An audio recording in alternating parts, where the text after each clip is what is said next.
Bonjour et bienvenue pour cette première émission de l'année de Rabbin dans la Cité sur le thème l'étude de la Torah à travers Internet.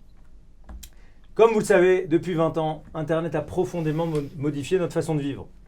On ne parle pas des smartphones, des applications, de la façon de commander à manger, de la façon de commander un taxi, de pouvoir se déplacer, de changer de mode de communication, etc., etc. Et plus largement, de pouvoir étudier à peu près n'importe quoi de notre Torah, que ce soit les prophètes, que ce soit la capacité d'étudier en Chavruta avec quelqu'un, que ce soit d'assister à des cours à distance depuis Ouman, depuis Rabbi Shimon Bar Yochai. Fondamentalement, Internet a également donc modifié notre accès au texte, notre accès à l'étude.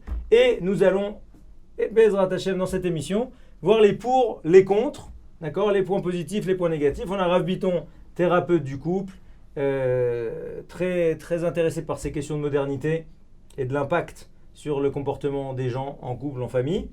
Intervenant du site, il est plus largement membre de la Vaada, c'est-à-dire qu'il cachérise, si on peut dire, le site. Et bien sûr, Rav Kremezi, initiateur de l'émission, Rosh Kollel, Rosh Yeshiva, qui est également un intervenant dans la ligne d'écoute, d'accord, pour tous les gens qui rencontrent des petites passages à vide.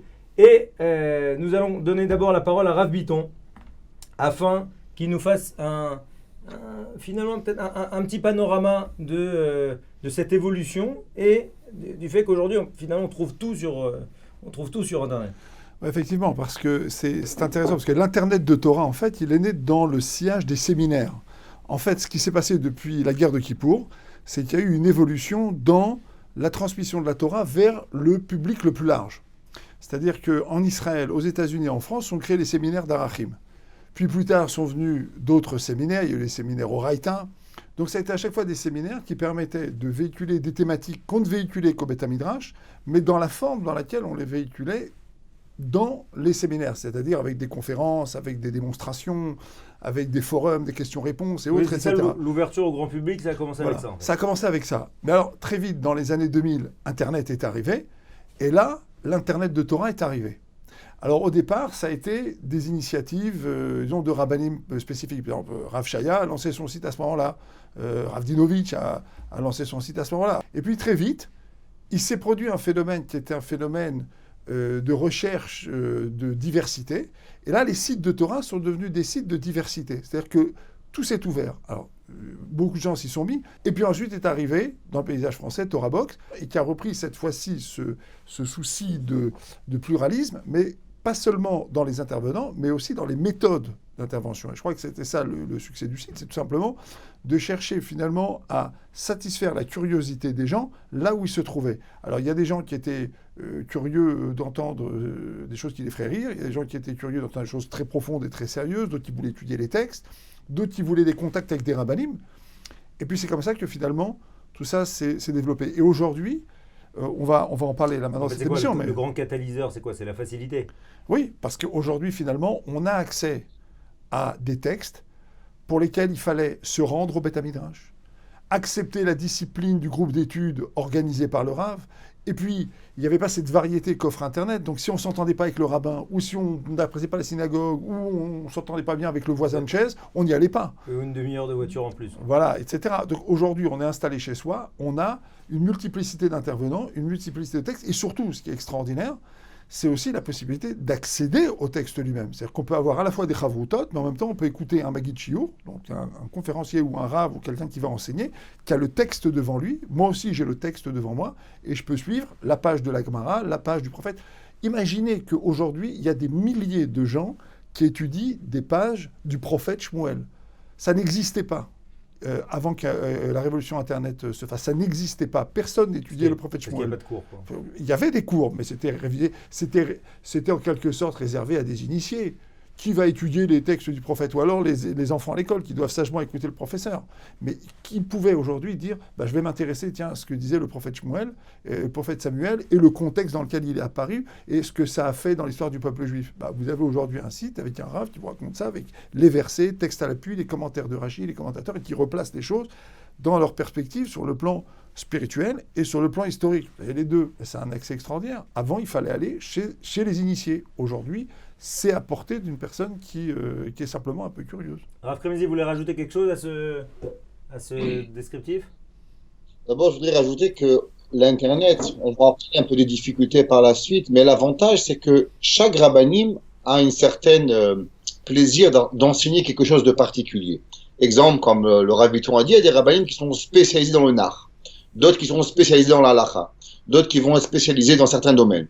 Avant, vous aviez un Rav de Keïla, bon, on ne pouvait pas tout avoir. On ne peut pas avoir un Rav spécialiste de halacha, spécialiste de nar, spécialiste de Gemara, spécialiste de Kabbalah. Il avait sa spécialité et il donnait à sa Keïla ce qu'il était bon. Aujourd'hui, avec Internet, ce qui est extraordinaire, c'est que nous avons accès à des rabbanim spécialistes à travers le monde. Si j'ai un Rav qui est spécialiste dans halacha à Natania, alors je peux me brancher avec le Rav et je peux avoir des questions halachiques super intéressantes. Je m'intéresse à un cours de Kabbale, alors je peux avoir un paracha commenté kabbalistique avec un Rav qui est à Tzfat, Méron, Yerushalayim, New York, et ce qui n'était pas possible d'avoir avant. Avant, la Torah, elle était un petit peu restreinte, à savoir que chaque communauté avait son Rav, et que le Rav donnait le maximum qu'il pouvait, et il y avait très souvent certains sujets que le Rav n'était pas assez à l'aise pour pouvoir les enseigner. Donc les gens, les personnes à Keïla n'avaient pas accès à ces sujets. Aujourd'hui, ce qui est extraordinaire, c'est qu'on peut avoir tous les sujets à n'importe quel niveau pour avoir accès. On avait aussi à se soumettre à un certain horaire. Le Rav ne peut pas enseigner 24 heures sur 24. Donc, le Rav avait Shachrit, Mincha, Ma'ariv. Il donnait le shiur, par exemple, de 7 heures à 9 heures. Une personne qui commençait à travailler à 7 heures, manque de peau, il était dans l'incapacité de pouvoir étudier ni le Talmud, ni la Mishnah, ni les Nevim. Aujourd'hui, on peut enregistrer et je peux me mettre au moment où moi je le désire, pas parce que je m'entends pas avec mon voisin, mais juste parce que le fait que ma vie et mon emploi du temps ne me permet pas de pouvoir aller de 7 heures à 9 heures au Beth Midrash, alors je vais le faire de 9 heures à 11 heures du soir, quand je rentre chez moi à la maison, pour pouvoir étudier. Et ça, c'est ce que l'Internet nous a donné, de pouvoir donner et nous former un cours de Torah au moment où je le veux, et je vais dire encore plus, quelque chose qui va m'intéresser profondément à moi, comme on le sait, que Chachamim nous disent, chacun de nous, nous avons une neshama. Et cette neshama, elle va être attirée à une certaine étude que quelqu'un d'autre ne va pas avoir. Et avec ça, on peut avoir accès à une diversité extraordinaire de Torah à travers le monde. Rav Kremizi, donc là, de la même manière que Rav Biton, vous avez énuméré finalement la liste des facilités, des avantages pratiques, d'accord ? Aussi bien en termes de diversité que d'horaire, que de flexibilité, etc. Maintenant, est-ce que vous qui êtes pas mal sur le site, qui rencontrez aussi, vous passez la barrière de l'écran, est-ce que vous trouvez qu'il y a une façon spécifique du coup de l'étude via Internet ? Est-ce que finalement on a un mode spécifique d'accès à l'étude ? Ou ça reste pareil finalement ? Non, ça reste pas pareil. D'abord, je voudrais raconter une petite anecdote qui a été rapportée dans les Rishonim. Vous savez, au moment où les chaises roulantes sont arrivées, il y avait des Rishonim qui avaient des grandes bibliothèques. Et ils avaient demandé à leurs élèves que peut-être que ça serait bien d'avoir des chaises roulantes pour pouvoir se faciliter d'arriver à la bibliothèque à la place de se lever, de marcher, de revenir, d'ouvrir le livre. Et le Troumat Hadeshen a interdit dans sa yeshiva d'avoir des chaises avec des roulettes. Et on lui a demandé pourquoi. Il a dit parce que le fait de se lever, de faire un effort, d'aller à la bibliothèque, de prendre la Gemara, de chercher la page pour pouvoir avoir la référence, tous ces efforts faits, qu'on va beaucoup plus se rappeler la connaissance qu'on va apprendre. Moi, je vous dis, beaucoup de monde nous regarde sur Internet, que ce soit le Rav Biton, le Rav Kremizi, le Rav Ankri, ainsi de suite. Ils apprennent énormément de choses. Mais la question, c'est qu'est-ce qu'ils se rappellent dans un an de ce qu'ils ont écouté? Est-ce que véritablement, ce qu'ils vont apprendre aujourd'hui, dans un an, ils vont aussi bien se rappeler que s'ils avaient pris un livre, un texte ouvert et écouté un cours? Et je pense que c'est vrai que l'Internet nous donne beaucoup de facilité, mais il y a aussi la même facilité que ça rentre, il y a la même facilité à pouvoir que ça va ressortir. Énormément de gens vont apprendre des heures sur Internet, mais pourtant, il n'y a pas beaucoup de monde qui va se rappeler à long terme ce qu'ils vont apprendre. À l'inverse, quand on les voit à la yeshiva, qui viennent au kollel, qui viennent dans les Mekomot Torah, où ils vont se fatiguer avec un crayon, avec un stylo, écrire les mots difficiles, comprendre un résumé de la Gemara, un résumé de la Mishnah, un résumé du Rashi. Qu'est-ce que Rashi avait comme question? Pourquoi Rashi a expliqué tel mot et pas tel mot? C'est des connaissances qui vont nous rappeler pour l'éternité. L'Internet est bon pour pouvoir nous allumer notre cœur. Ça veut dire qu'on apprend un sujet qui m'intéresse, extraordinaire, la halakha. Waouh, magnifique. Je savais pas qu'il y avait interdit de cuire Shabbat. Alors j'apprends. Maintenant, il faut que je fasse le prochain pas. Le prochain pas, il faut que je m'assoie avec un Shulchan Aruch, un Mishnah Torah, un Kaf HaChaim, pour pouvoir véritablement comprendre. Mais si je reste seulement dans l'étincelle, eh ben l'étincelle va brûler quelques secondes, quelques minutes, quelques jours, et par la suite, elle va s'éteindre et elle va disparaître. Rav Bitton, à force de rencontrer des gens, d'analyser finalement l'esprit de ce que doit devenir le site Torah Box, c'est intéressant votre posture par rapport à ça. Est-ce que vous avez rencontré des Talmid Chacham numériques? Des gens qui sont fait vraiment leur formation et qui... J'ai rencontré depuis 1999, c'est-à-dire depuis l'époque où j'agis dans les cadres des séminaires et dans les cadres d'Internet, des gens qui ont été allumés par les séminaires ou qui ont été allumés par Internet. Mais que ceux qui sont devenus aujourd'hui des Talmidei Chachamim sont des gens qui ont franchi le pas de venir à la yeshiva, de s'asseoir et d'étudier. Donc en fait, l'utilité des séminaires, comme l'utilité d'Internet, même lorsqu'on propose un Daf Yomi, c'est-à-dire l'étude de la page quotidienne de la Gemara ou de la Halacha, c'est simplement de permettre aux gens d'acquérir de manière plus précise, finalement, ce qui fait le bruit. Parce que finalement, Internet fait du bruit. C'est un peu ce que dit Rav Kremezi. On le voit, c'est la posture psychologique de la personne qui est devant son écran, c'est qu'en fait, elle est en face d'une luminosité et d'un bruit. Simplement, comme c'est une personne qui est très sérieuse et qui veut faire un Daf Yomi de Gemara, qui va prendre de la halacha, alors elle va s'intéresser et elle va prendre ce crayon et ce stylo. Mais qu'est-ce qu'elle va perdre? Qu'est-ce qu'elle n'a pas encore, que vont avoir les gens qui franchissent le pas et qui viennent à la yeshiva par Internet? Ça, on le voit ici à Jérusalem. On accueille pratiquement chaque mois 5-6 personnes qui viennent et qui disent « On a vu vos cours sur Internet, maintenant on veut étudier. » Les gens de tous âges. Qu'est-ce qu'ils gagnent, ceux qui viennent à la yeshiva? Veim Bechukotai Telechu, la paracha de Bechukotai, donc la section hebdomadaire de Bechukotai, qui se trouve donc dans le Lévitique, dans Vaïkra. Veim Bechukotai Telechu, Shetiyu Amelim Batorah.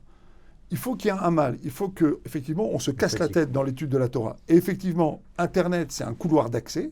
Je dirais que c'est comme un aéroport, c'est un couloir de décollage ou un couloir d'atterrissage. Ça permet d'acquérir une bekiyut, c'est-à-dire une connaissance générale. Mais on n'a pas vu encore de Talmidei Chacham et de Gdolim qui viennent par Internet et on ne les verra pas. Parce que pour qu'il y ait un Gadol, il faut qu'il y ait le Beth Midrash et qu'il y ait les Shiva. Il y a aussi autre chose. Et là, je voudrais mettre un bémol à ce qu'on a dit tous les deux. Le fait que les gens aient accès avec tellement de facilité aux horaires qu'ils désirent et dans les conditions qu'ils désirent, il faut le dire, pas trop fort. C'est un grand secret, mais ne le répétez pas. C'est le contraire de l'étude de la Torah. Moi, quand j'ai commencé à Épinay-sur-Seine en 1990, fallait venir à un certain heure, fallait rester des heures, fallait implorer un Maggid Shiur de venir et de s'intéresser à nous et de nous dire un pshat, il fallait se bagarrer. Et il n'y avait personne à l'époque pour venir nous secourir. Il fallait se battre, il fallait chercher un dictionnaire, il fallait s'accrocher, il fallait aller poser des questions. Or, il y a là toutes sortes de postures qui sont des postures psychologiques, pas des postures cognitives. J'étudie, je prends un stylo et je comprends. C'est des postures psychologiques humaines qui forgent la personnalité du Talmid Chacham. Parce que l'accès à la Torah, il passe par le fait de se plier. Se plier à une discipline, se plier à un rave, se plier à un groupe, se plier à des horaires, se plier à la compréhension de l'autre. Et ça ne peut exister qu'au Beth Midrash. Il n'y a pas que le cognitif.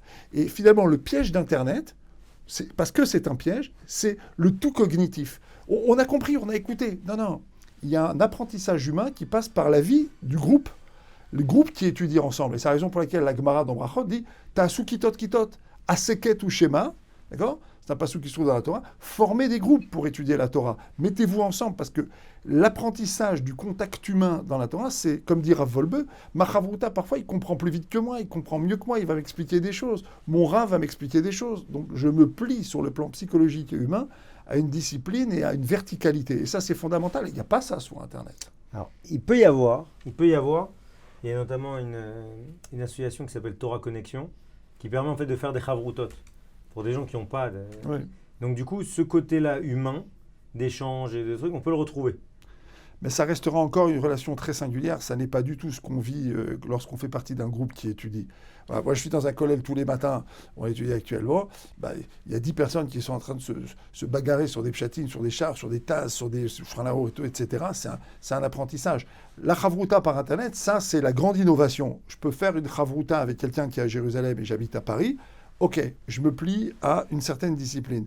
Mais quand je suis dans le Beth Midrash, le bossem, le parfum dont parlent les Chachamim, c'est pas seulement la saveur des paroles de la Torah ou la douceur de la parole de la Torah ou la profondeur. C'est aussi l'apprentissage, comme il dit Rav Wolbe, de ce contact humain avec un groupe de gens qui est en train d'étudier au même moment.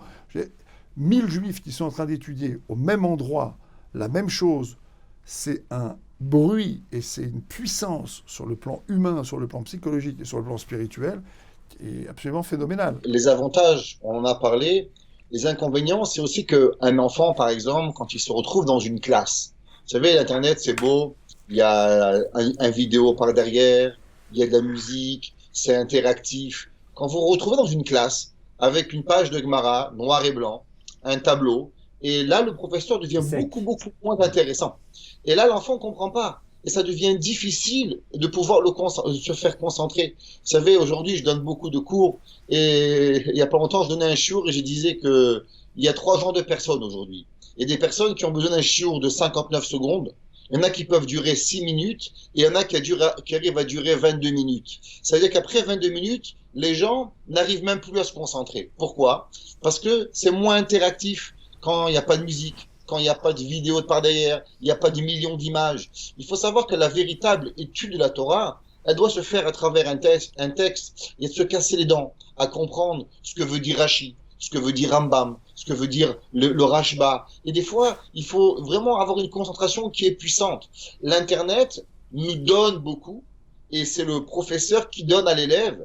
Mais la véritable étude, c'est que l'élève doit venir faire un effort pour véritablement arriver à comprendre, poser une question. Fodarav, vous avez dit que le Rambam disait telle chose, mais peut-être qu'on peut le lire différemment. Mais quand on est seulement dans l'interactif, on est seulement un mécabel. On fait que recevoir l'information et on n'est pas un noten. On n'est pas cette personne qui va venir et chercher à avoir. La Torah, elle se transmet par une chavruta, et Rav Nachman de Breslev explique beaucoup, parce que très souvent dans les 2 chavrutot, des fois je suis le Rav, parce que je comprends plus que mon partenaire. Des fois, c'est lui qui est mon Rav. Alors, on a ce concept de Rav et Talmid et Rav. Et on a cet échange. Quand je suis seulement dans un Kéli et un vaisselle que de recevoir, alors mon cerveau travaille différemment. Je n'ai pas d'esprit critique à ce qu'on apprend. Donc, c'est bien. Ça nous apprend, ça nous allume, ça nous donne de l'étincelle. Mais il faut savoir que la véritable Torah ne pourra pas jamais être passée à travers l'Internet. Vous avez commencé à dire que ça va être difficile pour un enfant, s'il commence à étudier sur le web, de repasser en classe et d'ouvrir un livre. Alors, c'est une question que je vous pose déjà tous les deux. Est-ce qu'il y a un intérêt est-ce que ça en vaut la chandelle de commencer à étudier avec un enfant sur Internet? C'est ma première question. Et la question que je vous poserai aussi, c'est est-ce que, Rav Kremizi, j'aimerais qu'on réfléchisse ensemble, est-ce que finalement Internet va pas permettre aussi de renforcer le couple dans l'étude? Parce que si l'étude de la Torah est souvent vécue ou vue comme quelque chose d'essentiellement masculin, est-ce que finalement le fait que là on va pouvoir être avec sa femme devant un cours, c'est aussi une façon, plutôt que d'être devant un film, ça peut être quelque chose aussi de sympathique. Est-ce que ça vaut la peine de commencer à étudier sur Internet avec un enfant? Les enfants aujourd'hui sont très sensibles à des dessins animés. Ici en Israël, les choses sont on va dire, beaucoup plus sectorisées. Les Gdolim et d'une manière générale, les grands Talmid Chachamim, les Rashi et Shivot, font une guerre effrénée à Internet. Ils imposent les filtres. Dans les séminaires, dans les Shivot, dans les écoles et autres, etc., il y a toute une série de sélections qui sont organisées autour du fait d'avoir Internet ou pas, d'avoir des filtres à la maison. Je ne parle même pas ici des iPhones et des smartphones, qui sont, comme on dit, Mouksé Mechamat Miou, c'est interdit. Je ne sais pas comment dire que c'est interdit et combien les Gdolim font la guerre, même aux iPhonim, aux smartphonim permis. Ça veut dire qu'ils sont réputés protégés d'emblée et autres, etc. Donc il y a ici une approche qui est, vis-à-vis d'Internet, qui est une approche de suspicion. La position des Gdolim par rapport à Internet, elle est outil de diffusion vers le public le plus large. OK, mais dans une maison de Torah, ça n'a pas sa place. Et pourtant, ce qui est en train de se passer, c'est qu'aujourd'hui, les grands filtres qui agissent en Israël font que les gens aujourd'hui ont Internet chez eux aujourd'hui pour leur banque, pour leur billet d'avion, leur billet de train ou autre, etc. Et que petit à petit, les smartphones et l'iPhone sont en train de rentrer dans le public. On pourrait dire avec regret que c'est dommage, parce qu'il y a d'autres manifestations qui vont derrière, et ça me permet d'embrayer maintenant sur la famille. En tant que thérapeute du couple, je peux vous le dire tout à fait clair et net, partout où il y a un problème de couple et partout où il y a un problème de communication, il y a une surconsommation d'Internet et des smartphones. Et en général, au départ, ça a toujours été pour des bonnes raisons, soit professionnelles, soit techniques, soit même d'avoir des cours de Torah, notamment pour les femmes. Que les femmes puissent avoir des cours, parce que aujourd'hui, sur Internet, il y a beaucoup de cours de Torah pour les femmes. Mais derrière ça, il y a un WhatsApp ou un Facebook qui, lui, fait l'objet d'une surconsommation. Derrière ça, il y a une habitude qui s'installe avec les maris. Puis derrière, Sopho, Mieshureno, on ne sait pas où ça peut se terminer. Donc, moi, je crois que, encore une fois, il y a des modes de communication qui sont des couloirs d'atterrissage, mais avec le temps, il faut savoir aussi prendre un petit peu ses distances. Alors, nous, les Juifs, on est bien servis, quel que soit notre niveau religieux, parce qu'on a Shabbat. Et Rav Kremezi disait, la Gemara. Mais la Gemara, ça repose les yeux. Shabbat, prendre une Gemara, s'installer. Shabbat, il n'y a pas de site internet de Torah. On est obligé de s'installer avec un livre. On est obligé de lire un livre. On est obligé de s'intéresser, de discuter et de rentrer dans un rapport intelligent avec le texte. On ne peut pas rentrer que dans un rapport de séduction, de lumière et de consommation. Il faut étudier. Donc je crois qu'on va être sauvé par le Shabbat. Comme en Égypte d'ailleurs. On était au 49e degré d'impureté, on a été sauvé par le Shabbat, parce que Shabbat, on lisait les Megilot qui nous racontaient qu'un jour on serait délivré, et que Avraham Avinu, notre ancêtre, nous avait dit qu'un jour on serait libéré. Ici, on va lire des Megilot, on va lire des textes, précisément, qui ne sont pas les textes d'Internet. On va rentrer dans un autre rapport. C'est le Shabbat qui va nous sauver. Après-midi. Tout d'abord, je voudrais vous dire que à Los Angeles, qu'on appelle dans la vallée, où il y a les plus grands technologues et les plus grandes compagnies, Google et ainsi de suite, qui ont leur centre, dans leurs écoles, il n'y a pas de smartphone, il n'y a pas d'iPod, il n'y a pas d'iPad. Les enfants de personnes qui ont créé toute cette technologie interdisent à leurs enfants, sur un temps très très très limité seulement, d'avoir accès à cette technologie. Donc d'abord, il faut savoir que si un enfant n'a pas de technologie, Internet, iPod, iPad, je ne vois pas la nécessité de lui ouvrir. Parce qu'il faut savoir que l'Internet et le monde média est une addiction. On a une addiction véritable à ce genre de choses. Donc d'abord, un enfant qui n'est pas ouvert à ce monde, je pense même pas que la question se pose. Il n'y a rien de bien de lui ouvrir ce monde-là de passivité qui va rien lui apprendre. Maintenant, un enfant qui a déjà accès à Internet. Maintenant, un enfant qui a déjà son propre iPhone, ou bien des parents qui laissent voir leur enfant des films, c'est sûr que la question ne se pose pas. Entre voir un Benny sur Torah Box, ou bien de voir une émission d'Arca, ou bien de voir un Walt Disney, la question ne se pose pas. Donc c'est certain que véritablement, le choix est fait. Par rapport à la famille, un homme et une femme qui ont toujours besoin que quelqu'un leur fasse ce qu'on appelle en anglais entertainment, qui a besoin de leur donner quelque chose. Je pense qu'on a un problème de couple. On doit être capable de prendre un livre, une halakha, d'étudier entre nous, de pouvoir se connecter véritablement entre hommes et femmes, sans avoir toujours quelqu'un qui va faire le clown devant nous, ou bien qui va devoir nous enseigner quelque chose, qui doit être la troisième personne entre le mari et la femme. Déjà, si on a besoin d'une troisième personne, c'est que notre couple, il a quelque chose fondamentalement qui est un peu branlant entre l'homme et la femme. C'est un couple qui a déjà Internet, c'est un couple qui a déjà qui regarde quelque chose. Alors, si à la place de voir Walt Disney ou je sais pas quel film, il va voir un cours, non, il n'est pas tort. Il y a rien de mal. Mais à penser que l'Internet va nous sauver. Si l'Internet allait sauver le monde, alors Akadosh Baruch Hu, à pas donner 2 louchot et 2 tables en pierre, il nous aurait donné 2 iPads. Et avec toute l'information qui était capable. Akadosh Baruch Hu a donné 2 louchot en pierre, avec la Seret Adibrot, et à nous d'aller les chercher.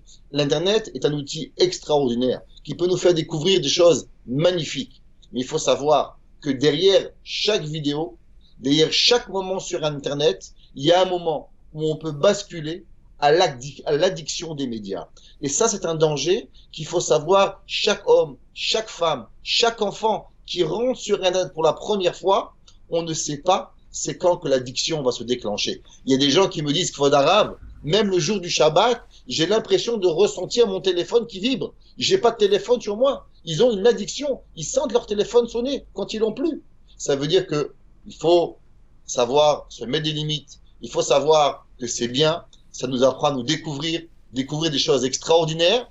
Mais par la suite, il faut savoir le diminuer pour arriver véritablement à une étude de Torah avec des livres, avec un chiour, avec un mashpia ou une mashpia, une rabbinite ou un rave qui va venir. On va pouvoir poser des questions. On va pouvoir formuler nos questions. On va pouvoir donner notre réflexion. Pourquoi on n'est pas d'accord avec le rave? Qu'est-ce qui me dérange? Et apprendre avec les gens autour de nous, comme le Raviton a dit, avec une chavruta, avec 100 personnes qui vont être là, qui vont se bagarrer sur une Gemara, sur un Rashi, sur un Tosfot, et me voir dans ce milieu-là. Ça va être véritablement une Torah qui va être extraordinaire aux yeux de nos enfants. Pour vous, Rav Biton, c'est clair et net que, eu égard à tous les risques qu'il y a avec Internet, on ne peut pas aujourd'hui se passer d'un filtre. Je pense qu'une personne qui ne met pas de filtre aujourd'hui, on n'en est pas au stade aujourd'hui où elle joue avec le feu. La Gemara dans Baba Kama, elle est très claire. Si j'ai le choix entre deux chemins, et un chemin où il y a de la pritzout, où il y a donc des choses impudiques, et un chemin plus long, mais voilà, qui est plus clair, etc. Je choisis de passer par le chemin où il y a de l'impudeur, mais je ne regarde pas. La Gemara dit, je suis un fauteur. Mais pourquoi elle dit ça? Parce qu'en fait, inconsciemment, je ne me l'avoue pas, mais je véhicule mon désir de transgression, je véhicule finalement cette idée de jouer avec mes propres limites. Et c'est ce qu'Internet offre aujourd'hui. Tout le débat qu'on a là maintenant, toute la discussion qu'on a maintenant, finalement, elle est organisée autour de ça. Je joue avec mes propres limites. Je joue avec mon feu. Et je me crée mon feu en plus. Et je me crée mon pare-feu. Donc je me crée mes limites. Donc en vérité, je pousse les limites en fonction de mes besoins. Donc vous imaginez bien la folie dans laquelle on rentre. C'est clair aujourd'hui qu'avoir Internet sans filtre, c'est tout simplement se promettre d'une manière ou d'une autre, aller dans l'addiction. Et encore, l'addiction, c'est gentil, je veux dire. Aujourd'hui, on a près de 40% des sites consultés sont donc des sites de saleté. Il faut quand même être extrêmement clair là-dessus. Donc on n'est pas dans le risque aujourd'hui, on n'est pas dans la gestion de risque aujourd'hui. On est dans une évidence et qui s'impose à tout le monde. Et d'autant plus que tout le monde passe par des phases de déprime. Ça peut même toucher des femmes. En tant que thérapeute du couple, je peux vous dire qu'il m'est arrivé d'avoir des femmes qui m'ont dit « Nous aussi, on a été sur ces sites ». Qui eût pensé une chose pareille il y a encore 5 ans? On pensait que c'était plutôt quelque chose qui touchait les hommes. Aujourd'hui, c'est des femmes. Calva Homer, encore plus quand il s'agit d'enfants. À 13-14 ans, il faut comprendre aussi autre chose. Dans chaque communauté où je suis appelé à parler de la famille, du couple et autres, etc., selon le public auquel je m'adresse, j'ai pratiquement toujours un jeune homme ou une jeune fille qui vont se lever et qui vont venir me parler donc, de certains penchants qu'ils peuvent avoir. Et ça touche toujours par une exploration ludique au départ de ces sites. Parce que c'est ludique au départ. Mais ils se sont fait avoir, ils se sont fait prendre. On est là aujourd'hui. On vit dans cet univers. On n'est pas dans le domaine du risque. Donc moi, je crois qu'aujourd'hui, non seulement il faut avoir un filtre, mais en plus de ça, il faut même, quand on a un filtre, se fixer des limites. Qu'est-ce que vous direz aux parents qui sont fiers de mettre un filtre pour leurs enfants, mais qui ne s'en mettent pas pour eux? Je leur rappellerai ce que j'ai vu une fois dans une communauté où une madame est venue me voir. Elle n'avait aucun signe extérieur de religiosité. Elle me dit « Je viens de couper le Facebook de mes filles. Je viens de couper Internet à la maison. Et on va faire une cure d'Internet pendant un mois. Mais mon mari n'est pas d'accord. Où est votre mari? Là-bas. On appelle le mari. Oui, je pense qu'elle exagère et tout, etc. Je prends le mari de côté. Je lui dis « Mais vous préférez avoir une femme qui se pavane sur Internet, sur Facebook, et vos enfants qui s'exposent complètement sur Facebook, ou vous préférez que la famille se recentre un petit peu ?» Il dit « Oui, c'est bien que la famille se recentre. C'est bien pour vous, mais c'est bien pour eux, c'est bien pour tout le monde. » Il dit « Oui, c'est vrai, vous avez raison, mais enfin quand même. » Mais enfin quand même. Ben voilà, c'était des gens qui l'avaient compris, et de fait, ces gens-là ont fait ce stage-là pendant 2 mois, et par la suite, ce sont des gens qui se sont renforcés, qui ont commencé à être Shomer Shabbat et autres, etc., parce que précisément, ils se sont déconnectés. Quelle est la force de cette déconnexion aujourd'hui? Parce que c'est l'épreuve de notre génération, c'est qu'elle va allumer le moteur de la déconnexion. Et la déconnexion absolue, c'est Shabbat. Donc je suis certain aujourd'hui qu'il y a des gens qui ont le courage de se déconnecter comme il faut, comme il convient d'Internet. C'est un prélude pour apprendre à se déconnecter. Rav Tremezi, pour terminer cette émission, parce que c'est la question clé. On a une personne qui fréquente le site depuis 2 ans, elle a commencé à apprendre des choses.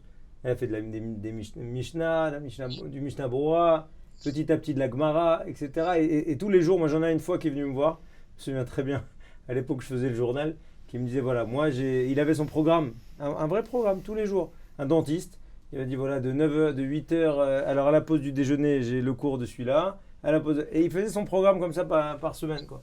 À partir de quand, celui-là, il faut lui dire écoute, c'est fini mon copain, il faut aller au Beth Midrash. Je pense que dans la vie, vous savez, il y a un fameux Dvar Torah du Maor Vashemesh, Rav Kolon Imutz Epstein. Il dit que la Gemara, elle dit que le Yetzer Hara dit à l'homme, Ayom kar ou Machor kar, aujourd'hui ainsi, et demain ainsi, et jusqu'à que l'homme il devient un Oved Avodah Zara. Et le Maor Vashemesh dit, je comprends pas. Que la dernière Avera, je la comprends comme un homme, quand il commence à dégringoler, il finit, et on ne sait pas où on va s'arrêter. Mais comment commence la première Avera qui va nous apporter à devenir un Oved Avodah Zara? Et le Maor Vashemesh nous dit que la question, elle est en vérité, elle est tordue. Parce que le Yetzer Hara te dit pas, fais la première Avera. Il te dit, Ayom kar, aujourd'hui tu es bien, Machar kar, ne change pas. Le jour où tu stagnes dans ta vie, le jour où tu n'es pas en progression, le jour où tu as décidé, alors le lundi, j'écoute le Rav Intel, le mardi, Rav Intel, et c'est fini. Je me suis créé une stagnation de Torah, alors là, le danger, il est arrivé. Ça veut dire que la personne, elle doit être en progression constante. Ça veut dire que, faut jamais oublier que la Torah, aujourd'hui, ça m'intéresse, demain, ça va être plus profond. Demain, je dois m'intéresser à quelque chose qui doit être plus avancé, à apprendre une Gemara. Il y a des gens qui vont rester 2-3 ans à écouter Internet, mais c'est quand que tu vas apprendre à lire un Chumash Rashi de tes propres moyens? Le jour où tu as appris et tu as conçu que véritablement, tu ne peux plus vivre sans Torah, alors là, c'est le moment d'acheter un livre traduit, Chumash, avec une traduction, apprendre à lire Rashi, apprendre une Gemara. Le moment où l'homme il stagne dans sa Torah, je pense que c'est là le moment où la personne doit faire le pas de diminuer sa consommation sur Internet et véritablement aller apprendre dans une yeshiva, commencer à apprendre à traduire, commencer à comprendre, commencer à réfléchir avec sa tête pour véritablement avoir un jour une sheifa et une volonté de connaître toute la Torah, de connaître tout le Talmud, de connaître tout le Yerushalmi, de connaître tout le Midrash, de connaître tout le Chamisha Chumshe Torah, avec tous les commentaires qui existent. Pourquoi se suffire d'un seul commentaire? Je terminerai avec il y a un jour un homme, il m'a dit, Rabbi, j'aimerais acheter le Mishnah Berurah en anglais, qui coûtait à l'époque quelques milliers de dollars. Et je lui dis, pourquoi tu achètes le Mishnah Berurah en anglais? Il m'a dit, parce que je sais pas le lire en hébreu. Alors je lui dis, regarde, à mon avis, prends ces $5 000, va te faire un cours d'hébreu, et à la fin, tu auras pas seulement le Mishnah Berurah traduit, mais tu auras toute la Torah traduite. Ça veut dire investir à aller apprendre la Torah et la traduire, et là tu pourras apprendre véritablement toute la Torah qui est devant toi, elle sera à ta portée de main, plutôt que de se suffire d'un petit Dvar Torah que tu as écouté, ou un petit Dvar Torah que tu auras pu lire dans une langue différente que la Torah, le Lashon HaKodesh. Ah, Biton, on vous donne le mot de la fin. Il faut savoir une chose, c'est que pour nous qui Baruch Hashem, c'est Hashem qui nous a donné ce mérite-là d'aller à la yeshiva et de pouvoir étudier. Hashem nous a donné ce mérite. Hashem nous donne le mérite de nous brancher sur l'étude. Il faut savoir que c'est toujours une grande joie de donner des shiurim. Mais en même temps, c'est aussi parfois une grande souffrance. Parce que nous aussi, on a peur que les gens se cantonnent. On sait que beaucoup de gens vont se cantonner à ça. Oui. Et on sait qu'à 120 ans, quand on va arriver là-haut, on va peut-être nous dire, c'est bien, tu as diffusé, mais tu as contenu les gens dans une certaine limite. Tu as participé finalement à cet esprit de limite. Donc il faut que les auditrices et auditeurs le sachent. Notre vœu le plus profond, c'est qu'ils nous oublient et qu'ils viennent au Beth Midrash, rencontrer sur place les Rashi Yeshivot et les Rosh Kollel et s'asseoir, étudier. Et c'est la même chose pour les femmes. Je voudrais dire qu'à Paris, la vraie révolution à Paris, elle s'est faite quand Rav Ochana, Isachar Letov, nommons-le, c'est lui à Paris qui a ouvert donc au Esther. Des centaines de femmes sont venues. Qu'est-ce qu'elles ont fait? Elles ont commencé à étudier en Chavrota des textes. Et ça a fait des véritables révolutions. D'ailleurs, parfois des problèmes de Shlom Beit, parce qu'elles devenaient des rabbinites à la maison avec des hommes qui traînaient la patte. Mais ça fait monter tout le monde. Donc il faut le savoir. À chaque fois qu'il y a eu des Beth Midrash, à chaque fois qu'il y a eu de l'étude, c'est un fait historique. Tout le monde est monté. La famille est montée, la famille s'est soudée, ça a été mieux, les enfants aussi sont montés en puissance, le chinour, l'éducation est montée en puissance, parce qu'il y avait l'exercice de l'étude.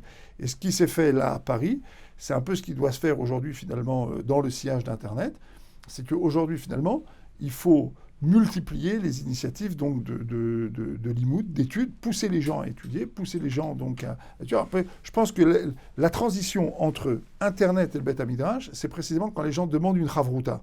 Là, c'est très bien parce qu'effectivement, la chavruta, c'est ce qui va leur permettre cette fois-ci de se discipliner dans le texte, qui va leur permettre après, plus tard, d'aborder Beth Midrash. Et je pense que ça va être l'évolution des sites Internet de Torah aujourd'hui, ça va être de permettre à des milliers de gens de se connecter en chavruta et d'investir des budgets pour permettre aux gens donc d'étudier avec des rabbanim. Je pense que c'est fondamental et c'est ce qui va faire qu'on va progresser, qu'on va passer cette fois-ci à la 3e génération d'Internet. Bezrat Hashem, on souhaite à chacun une très belle année et que chacun puisse profiter sur le site justement de là où son cœur l'amène pour pouvoir se grandir et derrière poursuivre dans un lieu d'études adapté. Que des bonnes choses, à très bientôt. Organiser un cours avec un Rav de Torah Box, avec le service Torah Box chez vous, c'est enfin possible. Paris, Lyon, Tel Aviv, Madrid, Bruxelles, Montréal, Casablanca. Torah Box vient à votre rencontre. Organisez un cours gratuitement, chez vous, entre amis, au travail ou dans votre communauté. Dans une ambiance chaleureuse, un Rav de Torah Box donnera une conférence et répondra à toutes vos questions. Réservez rapidement sur notre site, par email ou par téléphone.